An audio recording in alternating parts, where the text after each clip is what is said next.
হঠাৎই বিভিন্ন পণ্য ও সেবায় ভ্যাট বাড়ানোর ঘোষণায় অস্থিরতায় পড়ে যান সাধারণ মানুষ। সরকারের এমন সিদ্ধান্তে সমালোচনা চলে বিভিন্ন মহলে। এই সিদ্ধান্ত চলমান উচ্চ মূল্যস্ফীতিকে আরও উস্কে দেবে বলে মনে করেছেন সংশ্লিষ্টরা।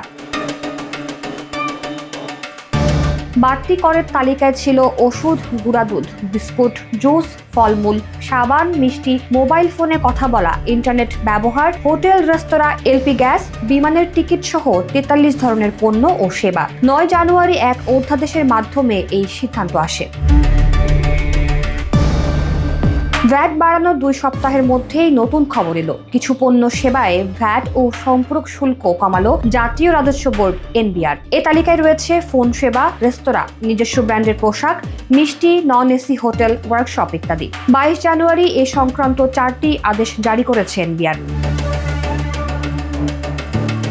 এর আগে মোবাইল ফোনের সিম বা রিং কার্ড ব্যবহারের মাধ্যমে টেলিফোন সেবায় অর্থাৎ টক টাইম, ইন্টারনেট ব্যবহার ইত্যাদিতে সম্পূরক শুল্ক 20% থেকে বাড়িয়ে 23% করা হয়েছিল। এই সম্পূরক শুল্ক হার এখন আগের জায়গায় ফেরত দেওয়া হয়েছে। অন্যদিকে ইন্টারনেট সংস্থার সেবার উপর আরোপিত 10% সম্পূরক শুল্কও তুলে নেওয়া হয়েছে। এমনকি আগের মতোই রেস্তোরাঁর খাবারের বিলের উপর 5% ভ্যাট আরোপ হবে।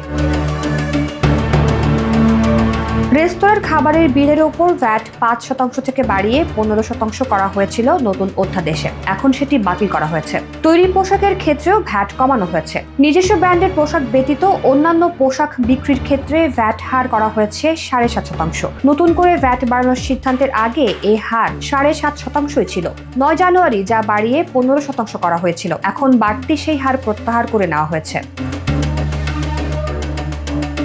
তবে বাড়তি ভ্যাট থাকছে ব্র্যান্ডের পোশাকের ক্ষেত্রে। এই হার করা হয়েছে 10%। এছাড়া নন এসি হোটেলের ওপর ভ্যাটের হার 15 থেকে কমিয়ে 10% করা হয়েছে। অন্যদিকে মোটর গাড়ির গ্যারেজ ও ওয়ার্কশপের ভ্যাটের হারের ওপরও পরিবর্তন আনা হয়েছে। এখানেও 10% ভ্যাট করা হয়েছে।